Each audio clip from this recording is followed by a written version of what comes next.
وعلى آله وصحبه أجمعين. رب اشرح لي صدري ويسر لي أمري واحلل عقدة من لساني يفقهوا قولي. اللهم إنا نسألك علما نافعا ورزقا طيبا وعملا متقبلا. اللهم آت نفوسنا تقواها وزكها أنت خير من زكاها أنت وليها ومولاها.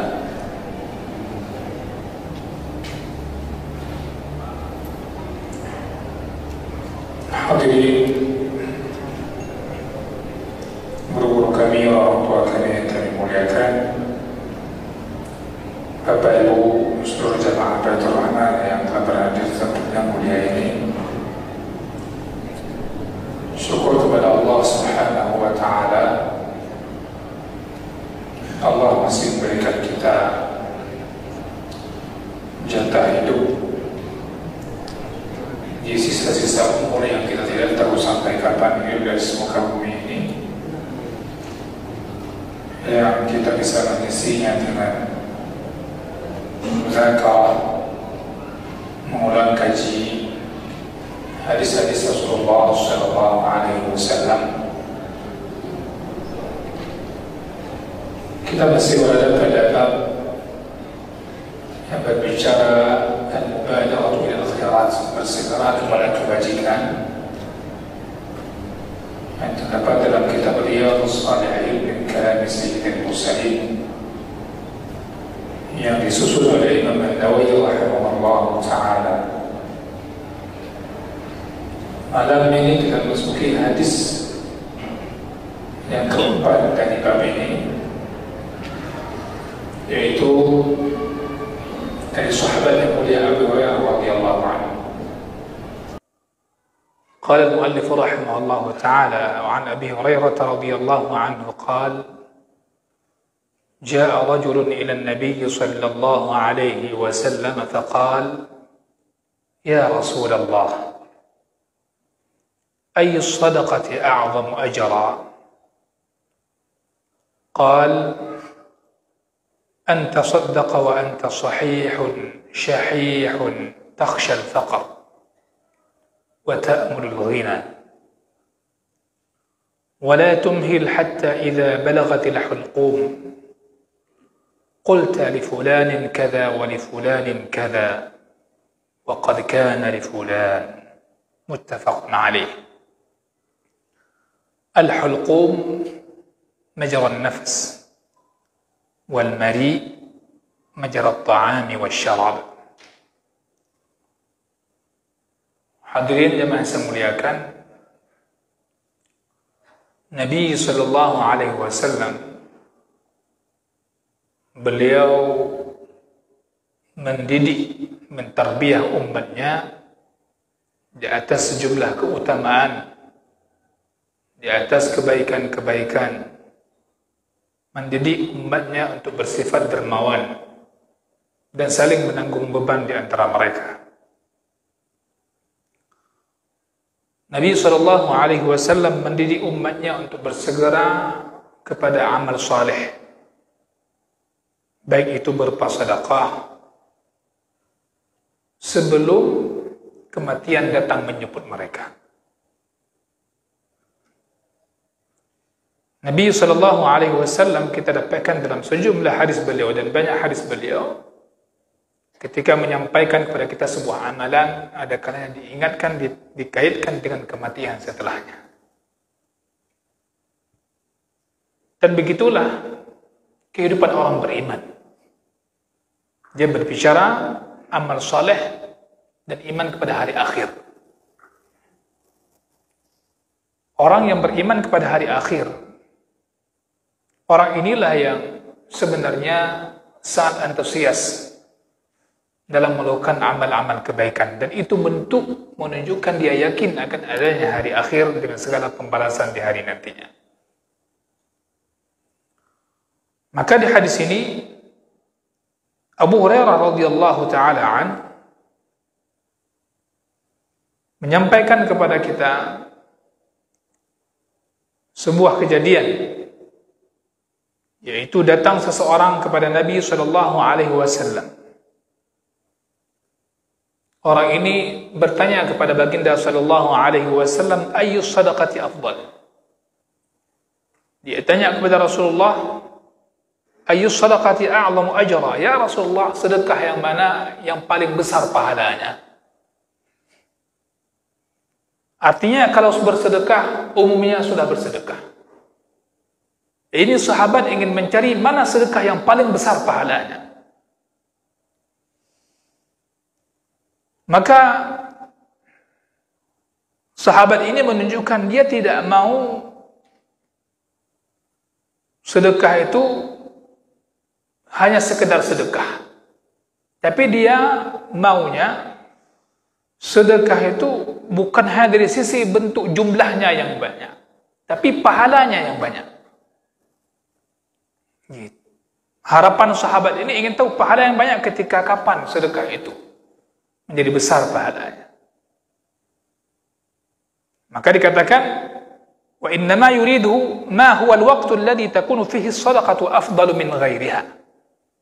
Yang dimau oleh sahabat yang bertanya, orang yang bertanya ini adalah waktu kapan yang bikin pahala sedekah itu jadi besar.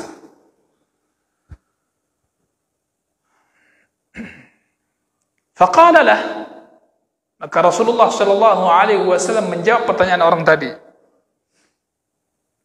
Beliau mengatakan, anta saddaqa wa anta sahihun syahih. Hendaklah engkau bersedekah ketika kamu dalam kondisi sehat badan. Kondisi sehat. Syahih.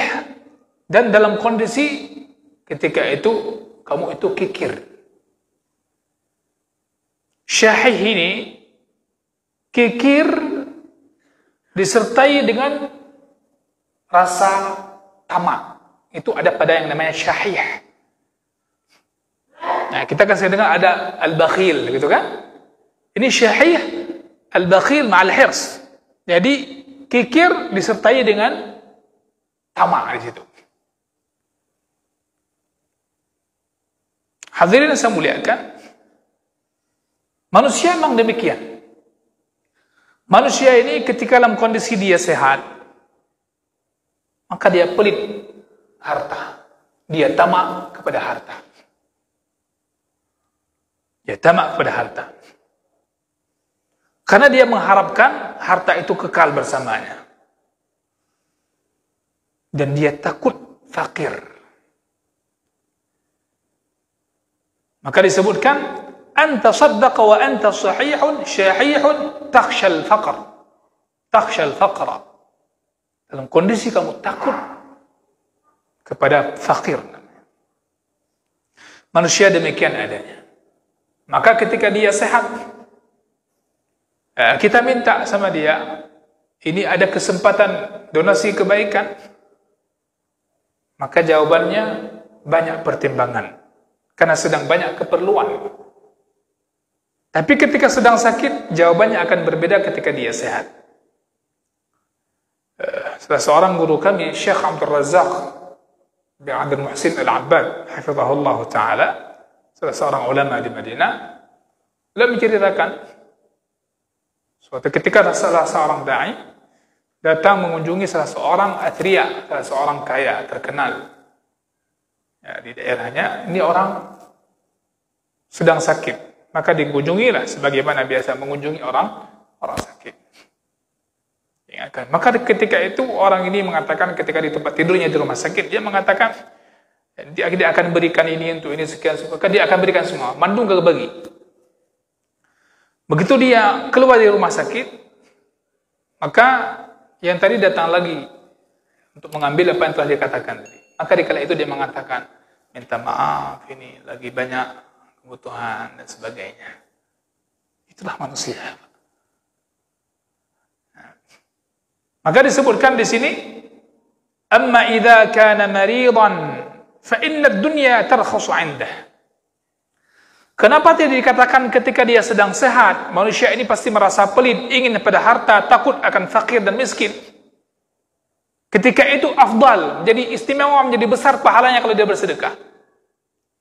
Karena seseorang itu ketika dia sakit, dunia itu menjadi murah bagi dia. Kan begitu? Dunia itu murah. Ya. Maka orang untuk mengobati dirinya saja, dia siap menjual apa saja, penting dia sehat. Maka wala tusawi syai'an. Jadi dunia ini begitu murah, ya, maka ringan baginya bersedekah. Maka di sini kita dapat sebuah pemahaman penting. Orang itu akan ringan bersedekah apabila dia melihat dunia itu begitu ringan dan begitu murah bagi dia. Ketika dunia dalam pandangan seseorang itu begitu berharga, begitu mahal, maka berat baginya untuk bersedekah. Maka disebutkan anta saddaqa wa anta sahihun syahih ta'mulul baqa wa takhshal faqr. Dalam riwayat yang lain dikatakan takhshal faqr wa ta'mulul ghina, mengharapkan selalu dalam keadaan kecukupan dan dalam keadaan kaya.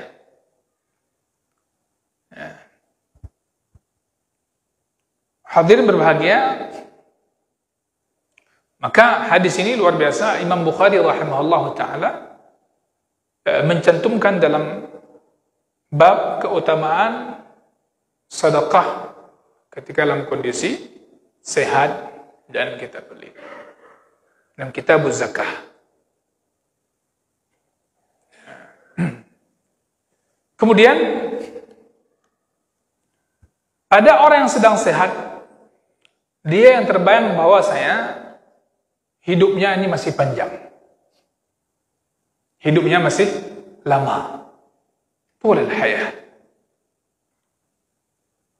Ya, maka orang-orang yang sehat ini sering kali dia dalam pemahamannya yang muncul adalah kematian itu masih jauh. Masih lama. Ya, masih lama. Walaupun kematian itu datang secara mendadak. Tapi begitulah. Yang sering muncul dalam pemahaman orang yang sehat itu masih lama. Ya. Berbeda dengan orang sedang sakit. Orang sedang sakit ini paling cepat ingat mati dan merasakan kematian di depan matanya. Kemudian orang yang sedang sakit pun dia akan muncul pemahaman pada dirinya bahwa semua yang ada padanya itu akan ditinggalkan dan akan hilang. Itu orang sedang sakit. Oleh karena itulah menjadi afdal, utama, besar nilai pahalanya ketika seseorang bersedekah ketika dalam kondisi sehat, kondisi dia keadaan ingin mengumpulkan harta itu yang dimilikinya. Maka Nabi melanjutkan jawaban kepada orang tadi yang bertanya dengan mengatakan wala tumhil. Jangan kau tunda-tunda. Yani la tatruk as-sadaqah. Jangan kau meninggalkan sedekah. Jangan tunda-tunda. Ketika ada ataupun ketika sempit, berikan sedekah itu. Hatta idza balagatil hulqum. Jangan tunda-tunda. Sampai nanti ketika sedekah ditunda ketika sudah sakit mau menjelang kematian, roh sudah sampai ke halqum. Halqum bahasa Arab majran nafas, tempat nafas itu. Adapun mari mungkin bahasa Arabnya marih. Bahasa Arab mari yang tempat lewat makanan dan minuman. Itu marih itu, Mak. Kadang-kadang bahasa Aceh, bahasa Arab. Orang Aceh hanya pisah orang Arab. Ya. Makanya dikatakan di sini jangan sampai ditunda sedekah sampai nanti nyawa sudah sampai ke halqum. Ya.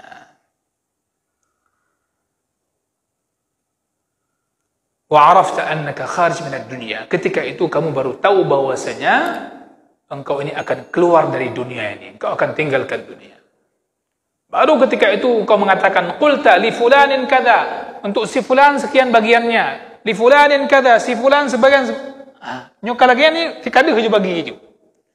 Nyan tanah-tanah langle deh haju, ti fulan sebagian hektar, ti fulan sekian hektar. Ada ngah tah ada. Tak turak nampak. Bila begitu dah sakit, yang turak-turak ke pegahainya, apa dia turak ilmu duduk dia. Kondisi manusia demikian. Ya. Ya. Maka kalau bagi-bagi ketika itu, bahkan ketahuilah, bahkan ketika itu, ketika nyawa kita sampai di kantong kita, harta itu sudah menjadi milik orang lain, bahkan sudah menjadi ahli waris. Kalau sudah ahli waris itu hak jatah ahli waris. Sudah meninggal.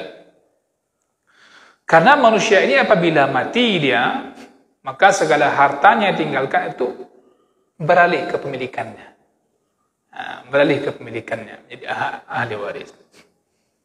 Dia tidak ada apapun harta, nggak ada yang memiliki hartanya. Maka biar ada sedekah jariah itu mengalir kepada dia sebelum mati. Ya. Sebagaimana kita anak itu yang mendoakan kita anak soleh kan sebelum mati kita punya anak. Ya. Harta juga demikian. Ya. Karena manusia ketika hari ini kita memiliki harta sebanyak apapun, mati kita selesailah itu kepemilikannya beralih. Syukur-syukur kalau harta itu berkah membuat anak-anak kita lebih bertakwa kepada Allah, tidak menjadi permusuhan di kalangan mereka. Alhamdulillah. Ya. Hadirin berbahagia, maka dalam hadis ini memberikan sebuah pemahaman dalil hendaknya seorang muslim bersedekah dalam bersedekah sebelum kematian datang menjemputnya. Karena sesungguhnya apabila bersedekah ketika datang ajal, maka fadilahnya, pahalanya menjadi kecil dibandingkan kalau dia sedekah ketika masih sehat. Wa fi hadha dalilun ala anna al-insan idza takallama fi siyaqil maut fa innahu yu'tabaru kalamuhu idza lam yudhir. Ini juga menunjukkan bahwasanya orang itu kalau berbicara ketika menjelang kematian, dalam konteks menjelang kematian, masih dalam keadaan sadar, maka kata-katanya itu bisa dipegang, bisa diambil. Nah, tapi kalau dia sudah ngomong, bahasanya kehanali kesadar, pengahaba, maka ucapannya itu tidak ada ibrah lagi, tidak ada ibrah. Makanya dikatakan di sini hatta idza balagatil hulqum qulta li fulanin kadza wa li fulanin kadza wa qad kana li fulan. Hadirin berbahagia, ini juga bukan dalil bahwasanya ruh itu keluar daripada badan kita dari arah yang paling bawah. Barat naik dia sampai ke halqum, gitu kan? Sampai ke halqum. Berarti ruh itu dia mulai dari min asfalil badan, dari badan posisi yang paling bawah. Tas'ad, dia naik hatta tasil ila a'lal badan. Ruh itu naik sampai ke badan kita, posisi badan yang paling tinggi, keluar halqum. Thumma taqbadu min hunak. Maka disitulah baru dicabut ruhnya. Semoga Allah mudahkan ruh kita keluar, kita meninggal dunia. Allahu Akbar. Maka kematian ini kalau diingat-ingat akan menjadikan kelezatan dunia itu jadi tidak lezat.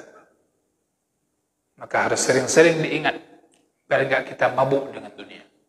Kita mungkin hari ini enggak mabuk dengan air mabuk, tapi kadang mabuk dengan dunia itu. Karena dunia ini manis, indah memukau.